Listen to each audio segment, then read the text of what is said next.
Hello there. What is going on, everyone? Today we're talking about the ARC Troopers. Now, we just had a recent huge reveal for a bunch of new expansions, BX, Droids, ARC Troopers, Padme, Cad Bane, all of that stuff. And like I said, I was going to start breaking them down, talking about them individually. And today we're going to talk about ARC Troopers because, wow, they are gorgeous. So let's do that because I'm really excited about these guys.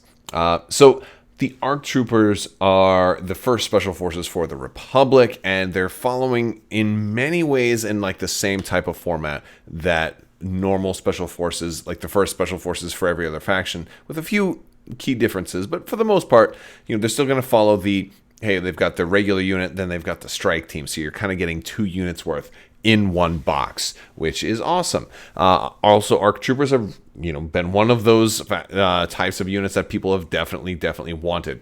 I think it was kind of a toss-up between Republic Commando and ARC Trooper, and I think ARC Trooper makes more sense to be the first version. I'm sure we'll probably see Republic Commandos eventually, but I don't think they would have been the first one. I think ARC Troopers makes more sense. So here you're seeing like some of the sculpts because we get, hey, the sculpts are just getting better and better. These are also, I think, going to be the first Republic Corps, or the first Republic Troopers that are actually going to be in sprues. So these are not going to be soft plastic. So that's actually something else that's worth noting because they're probably going to look like so much better. And you're going to have a lot of build options with these. You'll notice a lot of them are on flight stands. The whole thing with flight stands is not even going to be an issue. You're totally encouraged to pose them however you want.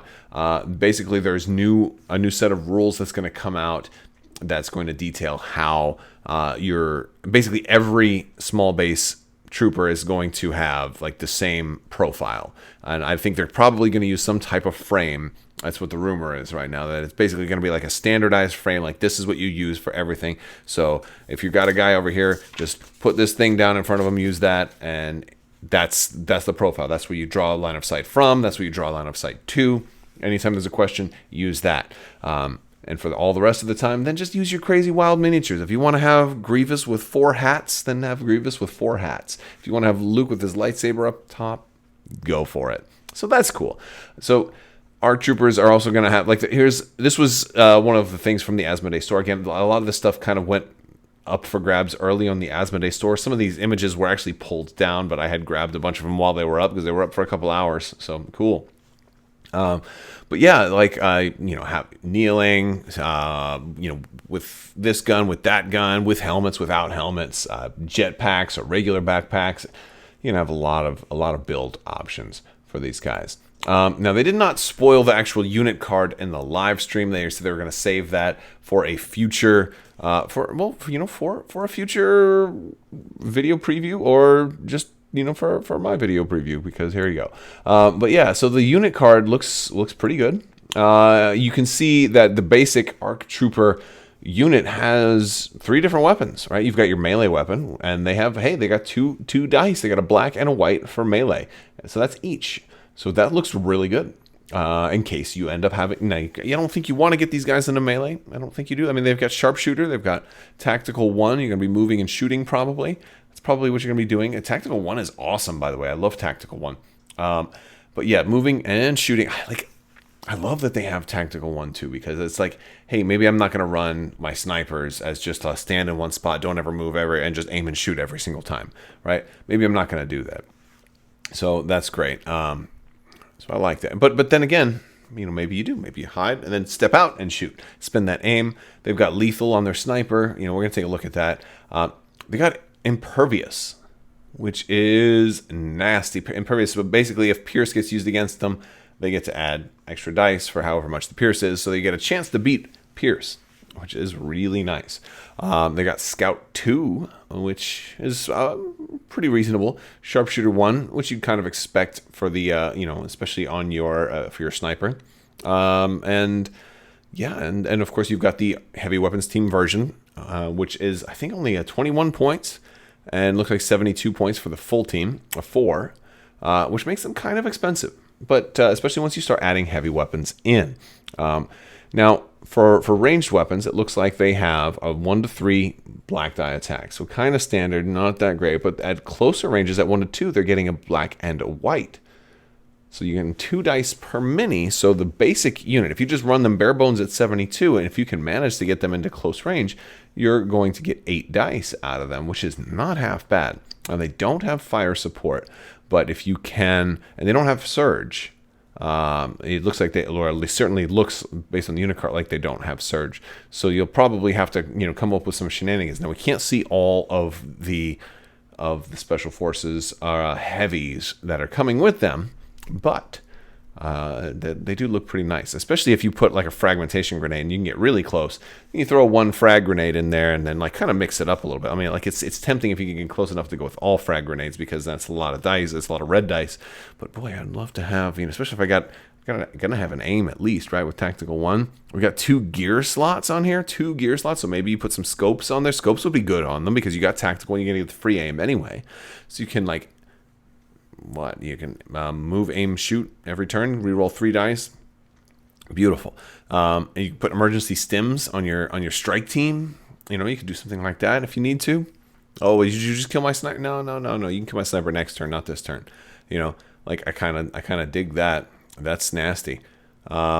So yeah, especially if you do this whole strike team thing where you got like one guy hiding and one guy visible, they can only inflict 1 wound, right? So then emergency stims is still going to be able to save the other guy too. That's nasty. It'll probably mean you do have to do a recover, but yeah, no, that could be nasty. And of course, you got training also, which is nice. I could see that being really good on a striper snipe team. I mean, sniper strike team. Yeah, that's how. They're not. Okay, but yeah, no, like I could see that being good for for a couple of things, like maybe you want to add hunter on there. So if you're trying to go for that commander or that already wounded unit, and you're just gonna get a free aim again. Spin that for lethal. So we can see with lethal, we got to look at the DC 15X ARC Trooper here. The range 1 to 5. They have a red and a black, critical 1, immune to deflect, and lethal. And lethal is basically they're going to get pierce 1 if they spend an aim token. So that's pretty cool.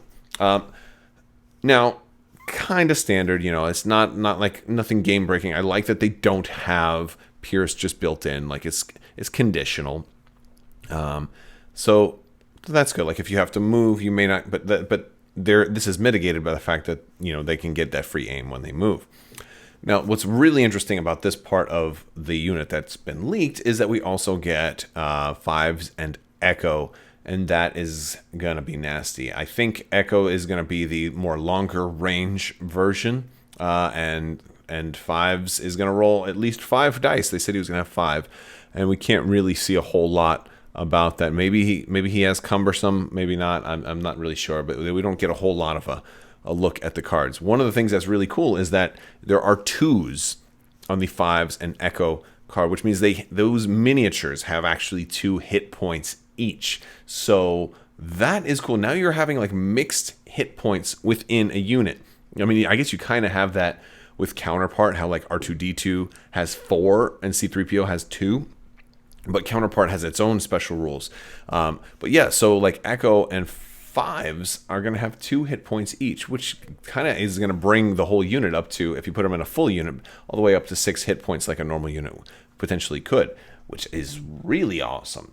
I am definitely digging that, and it really is going to make me really want medics. So we need to hurry up and get like the normal specialists packs for clones and for droids as well. But especially for clones in this case, because man, those guys are going to really, if you lose Echo or 5s, you're really going to want them. But also having 2 hit points on them makes them less susceptible to force choke, and I think that's a really cool thing to think about. Something else that they did say about Echo and 5s in this case is that they're going to be heavy weapons, but they're not going to be restricted to the ARC Trooper unit only. They're going to be heavy weapons that can go in other units. So you can put 5s with your Phase 1 clone troopers, or you can put Echo with your Phase 2 clone troopers, for example. And I love the flexibility that gives, but I'm not sure exactly how good it's going to be because we can't see the unit yet. And honestly, I don't think there's that much of a difference between Phase 1 and Phase 2 clone troopers anyway. It really is just phase 2 clone troopers are a little more expensive and have some minor perks. So it really depends on if some of their abilities happen to line up with some of the perks that they already get. So yeah, I'm kind of digging it. I'm curious if one will be better with one unit than the other, or that's why you're getting 3 heavy weapon options in this particular thing. And the cool thing is, because you have to put a heavy weapon with a strike team, you don't have to put that DC-15X ARC Trooper with your strike team. You don't have to have that. You can have a 5 strike team. You can have an Echo strike team, right? Like, at least it looks that way, unless the card's text specifically prohibits it. That's really cool. Like, I like that. I think this is going to be a fun one. Now, I think while we're talking about all the cool things we do get, I think we need to also talk about what we don't get. We don't have a Saboteur. And so this is some asymmetry. This is a faction difference. Here's a faction that doesn't have a Saboteur. And we're kind of curious. Like, they did show an Ion token in here in this spread, so maybe either Echo or 5s might have some type of Ion weapon, which would kind of make them a little bit more like Pathfinders, in that if you've got one that's longer range, if Echo is longer range, then maybe 5s has Ion. Like that would be like Pow and Bistan-ish something. I don't know. It also looks like both 5s and Echo are not exhaust to shoot type characters, so that is also something. At least that's how it looks. I mean, usually the exhaust symbol's on the right hand side of the card, and we're certainly not seeing that right there. So that would be interesting. Speaking of Ion, we also have the droid poppers that are coming with this particular set, and yeah, that's just gonna be another grenade, a cheap grenade option too, which is kind of interesting. It's a 3-point grenade, and I think that's the cheapest grenade that we've got yet. I mean, other than that, our cheapest grenades were 5 points each for impact and concussion, which while that's okay here, I see this actually being maybe something that stormtroopers might want to use if you're looking to give stormtroopers a range to upgrade their potential range 1 ranged dice from white to black for like the cheapest possible cost. Like, that's kind of maybe an option, but I'm not super thrilled about that. We'll have to see. Ion will be good against, the BX droids, and there's certain units it's going to be better against than others, but that's kind of cool. Kind of cool. I'm glad that it's cheap, because otherwise I was like, and it kind of makes me think, boy, I would love to see a unit that could have multiple grenade slots and have arsenal. That would be something, right? Like some kind of grenadiers or something like that. I think that would be fun. We got something called Ascension Cables, then the Jetpacks. We got the Jetpacks spoiled in the official article. And the Jetpacks are really cool because they're going to give them Jump 2. It costs 10 points, but Jump 2 is awesome. I love Jump 2. I love Jump as a keyword, and Jump 2 is a really cool keyword. And this is also going to be half points if you put it on Rex. Well, I should say reduce the card's points by 5, because if in theory this ever gets a points reduction, then like if they bring it down, like, oh, nobody's taking Jetpacks, let's reduce it to 8. Well, then that'd make it 5 points cheaper, even beyond that, to put it on Rex. So because again, they can change the points for these, so that's nice. I love that, especially for your sniper. If you want to be able to put your sniper up in some kind of high little perch where they can shoot down, like Jetpacks is going to be really nice. But at that point, your sniper is going to be really expensive, and that was one of the things that like made the strike team snipers so popular, is because like, oh, here's a cheap activation.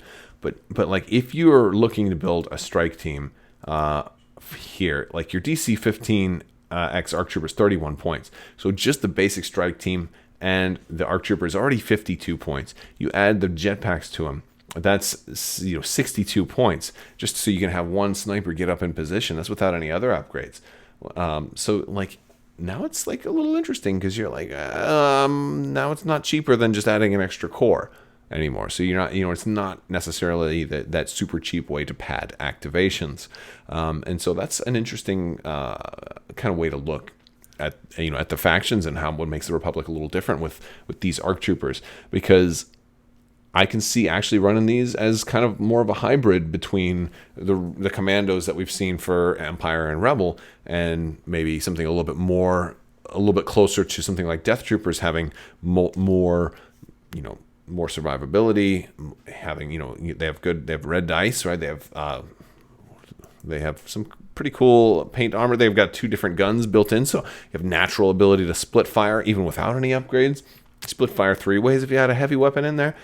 Nice. Split fire 4 ways if you put a grenade in there, right? Like, that's just the thing that's so cool about a unit like this. If you got 1 heavy weapon, 1 grenade, you can split fire 4 different ways. It's awesome. Actually really, really fun too. That's if you really got to put out a lot of suppression, I think that's a really cool thing to do.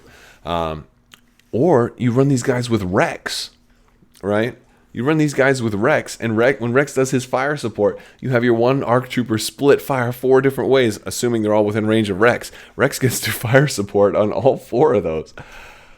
Oh man, that's sick. Sick. Oh. Well, anyway, all right. ARC Troopers look super cool. I can't wait to find out more. If you want to find out more, when I find out more, I'll let you know. Click that subscribe button and hang out with me, and we'll talk some more. I want to thank you guys so much for watching. I also want to thank my patrons. You guys are truly amazing, and I couldn't do this without you. So thank you so much for your continued support. I will talk to you guys later. Thank you so much for watching, and as always, have a great day.